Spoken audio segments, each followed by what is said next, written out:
Hello, everyone. This is the PressPlay Lifestyle Inspired Podcast. It's a podcast that does interviews with people like my friend here, Susie, on topics to help our listeners, that's you, find the resources, tools, and support that they need to be their best inspired self. So how are you today, Susie? I'm doing great. How are you? I'm doing good. I've had a great day today, so I'm excited. Yeah, It's been good. Thank you for having me on. I'm super excited. You're welcome. Yeah, I'm glad we got on too. I know both of us busy moms. We've been, like, you and I have been missing each other for like 6 weeks, I think. I think, yeah, it's been a while. Well, like, I think I've researched her stuff a couple of times. But, hey, that's kind of how life goes. So I was, one of the reasons I invite people to the podcast is because I like to inspire other women who are trying to get it done, right? Trying to get it done with life showing up. And you and I have some common interests, and I find anyone that can make it through our lives pretty inspiring. So as for the little bit that I know in terms of personal side is, like, you run your own wonderful branding agency, but you're also a mom, and you also have some special circumstances. So is there anything like that you're willing to share with the audience about kind of how you're managing all of that? Time management's huge, and having a schedule is huge for sure. I'm a single mom. I have a special needs kid. He's autistic. He's 4 years old, and he's nonverbal. So we are always in and out of appointments. I drive like a half hour to drop him off at ABA for therapy and stuff during the day. So it allows me to have that time to work. And then, sometimes at night I do some work or whatever, but really having a time schedule has helped because I literally have every minute maxed out, but at the same time taking care of myself and my son. So it's just, it's busy, but it's good, but we have a system down and we're structured. So it works so well for both of us, and we're able to have mommy and me time and stuff like that, because that's just so important. Wow, that's crazy. I love it. So oddly, I don't think that's how we met, but I also have a child on the spectrum, and she was nonverbal until about the same age. And her first word was bird. Like, not mom, not dad, bird. I'm like, really? Yeah. So we did ABA for 4 years. Yeah. I live in Wisconsin, and ABA is only in home. So you had to have someone at home. So the reason I transitioned from my career as it was to my career as it is was that we had to have someone literally in the home with the therapy for those 4 years. Recently, within the last year, she actually went to school full time with some supports there. Yeah, I know. So it's similar, like you said, the routine and having sort of that timing has been great for us. But with all of that going on, first of all, your website is gorgeous. Visions2images. Yeah, thank you. You're welcome. And one of the things I thought was really inspiring or wonderful in my perspective is you have your freebie or giveaway is actually valuable. I mean, it's like it gives people an opportunity to kind of look at their brand another way. So I was curious if you could just tell us a little bit about your company and what you do for people in terms of branding, anything else that you find important. So tell us a little bit about what you're doing there. Yeah, so it's kind of evolved to be the branding, digital agency, essentially. So I'm very, very hard on being cohesive and consistent with branding. Before I came into my business, I worked in an agency for a long time, and it was like a startup business. So I saw a lot of ins and outs and a lot of failures and a lot of successes. And I loved the client interaction, and there was just so much diversity of the services that we offered, and I loved everything about that. And then I ended up moving to Ohio, and I took a corporate job, and I hated it. And I started to kind of just see everything from a new perspective and kind of see that there's so many opportunities out there. In corporate, I felt like I just wasn't creative, and there was just so many hands in the pie, and it was just a nightmare. So that's when that's when my son got diagnosed with autism. So I left the corporate world to kind of help him and get myself on track with him. And then that's when I started to see the business end of things. So essentially it's grown. When you first start off, it's just kind of I'll offer things here and there for this price and that price. But now I'm at this level where I work with corporations and larger businesses. So I really help them be consistent and cohesive in a variety of ways and create like an unforgettable vision identity. I do everything from the logos to the colors to the fonts for mid-sized businesses owners that are like, yeah, I need to rebrand. But once they get that rebrand done, or they're in a corporation, they need more than that.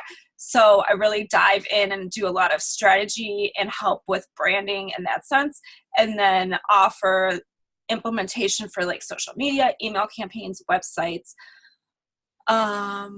SEO, just a bunch of things. Like there's just so many things to offer, and each customer is so unique. So it really depends on what they need, and I'm not going to sell something that they don't need in a sense. So there's a lot of different avenues to go with that.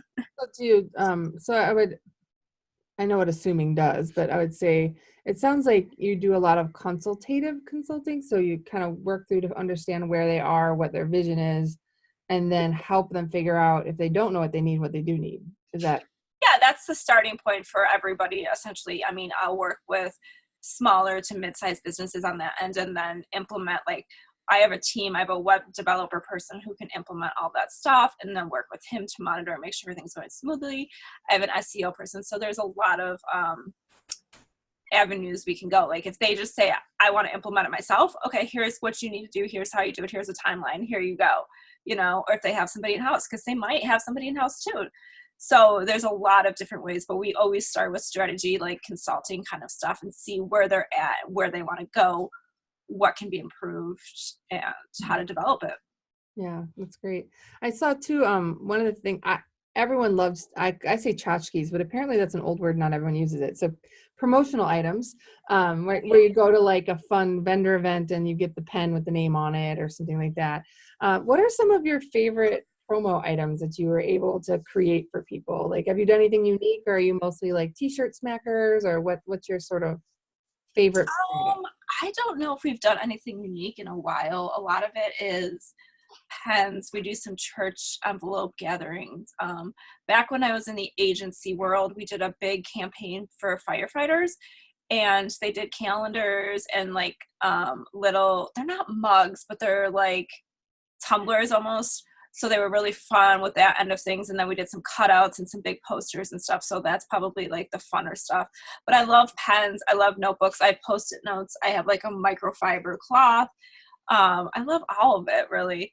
So there's just, like, look, my stuff. Yeah, there's just so many different things, and it depends on what you want to spend and who you're reaching and all that. But a lot of it is very generic in a sense that it's pens and whatever else. Kind of the things that you can do at a trade show, and like mugs and t-shirts, that kind of stuff. Yeah, I love it. Yeah, one of my favorite things that I think I see an image on your site of it is, and it sounds so silly for me, but I love aprons. But the only way you can get an apron is kind of through a promo thing. Like, it's not like a thing that I see as much out anymore. It used to a lot. My grandmother raised me for a while, and you would always find that kind of stuff, as sort of more prevalent.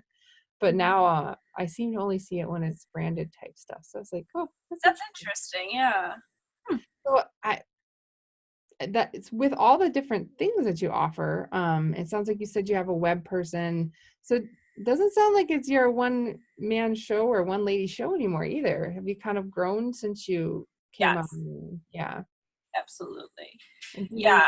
And it's amazing to have, I mean, it's subcontract work, but they're like, they're contractors. So they're not employees, but it's good to have those people and then like overview and monitor them in a sense, because I did wear myself down for a while, and I'm still like trying to find more people in 2020. So I'm trying to figure out, actually, like right now, I'm trying to figure out who I need, because my head's in a million ways. I'm like, do I need a VA? Do I need an editor? Because I used to have an editor.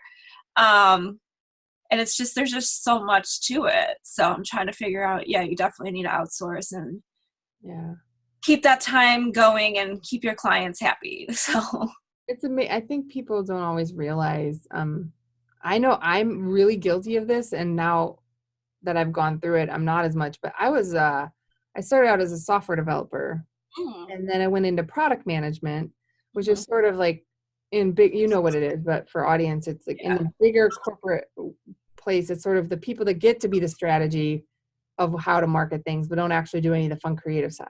Right. And so I think all the people in product will be like, oh, those creative people don't do anything. And all the people in creative are like, no, we do creative work, but what kind of weird strategy are you dreaming up? And then you get out on your own and you're like, oh my gosh, there's so much to do. I mean, it's not just slapping a cool looking logo on a website and walking away, right? It's so much more than that. Yes. So if you were to give tips, just like some high level tips to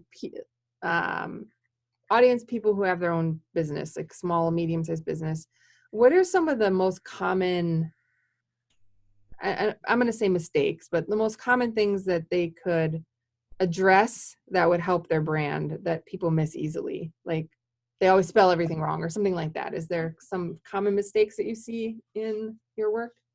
A common mistake is when people say, I need a logo. The logo in itself, there's just so much more to it. Yes, you might need a logo, but you need the brand, like you need the full picture. So it's more than just a logo. It's colors, fonts, patterns, images, your voice. It's how you're being portrayed and how people view you on the outside. I mean, I always tell people when you think about branding, you think about the big names like Apple, Panera, like you get the same experience, you get the same stuff, like it's all consistent and cohesive no matter which Panera you go to, no matter which Apple store you go to. You might not be as big as them, but you definitely want to have that same consistency in your brand so that it creates that professionalism for your audience so that they know what they're getting. So it's not just, hey, I want a logo. It's, hey, I need a brand. I need my imaging. I need all of these things. It's not just putting your logo, like you said, on the website.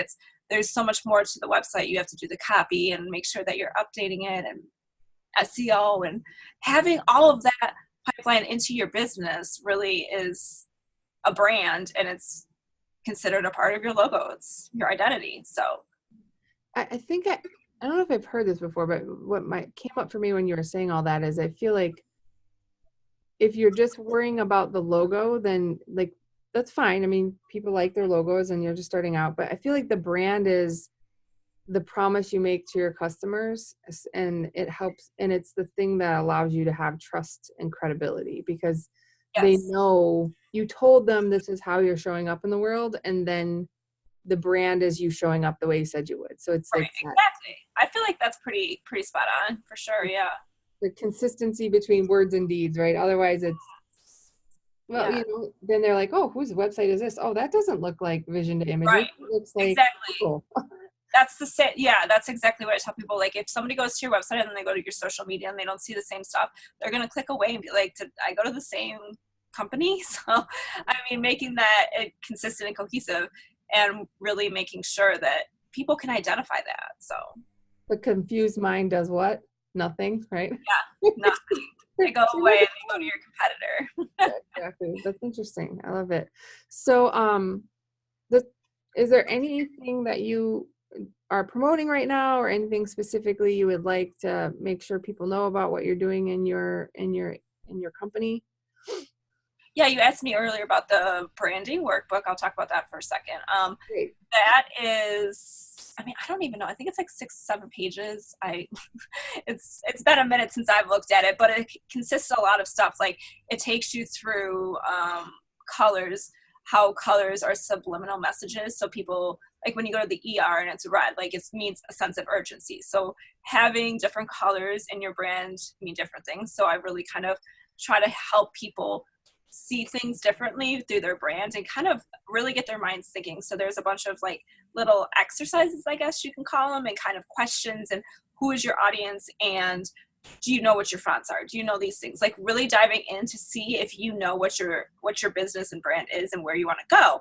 And from there, you know, you can either do it yourself, whatever, ask me questions, hire, whatever. So there's, I mean, it's a freebie, so you should completely download it. And then as far as promoting, a lot of stuff happening.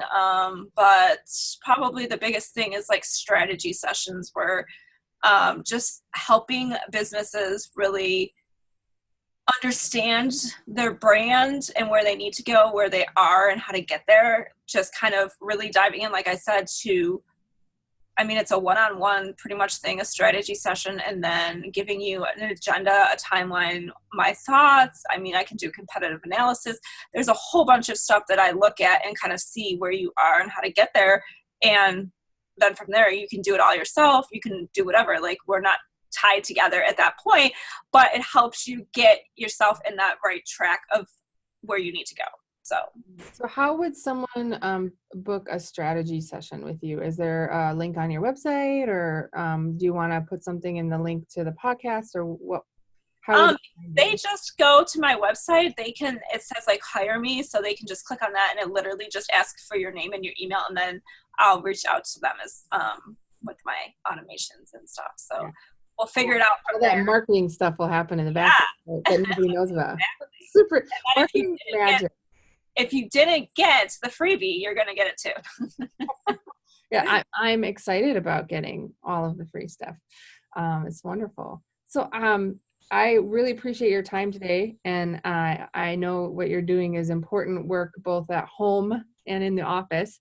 Yes. And if you want to share any other things with the audience, just let us know, and we'll let you know when things are published on our podcast. Thank you again for joining me today. And any other last words you want to leave the listeners with? No, I think that's a lot of everything. All the everything. That's everything. Yeah. All right. Well, thank you so much. And I look forward to talking to you again soon. All right. Bye. Thank you. Bye.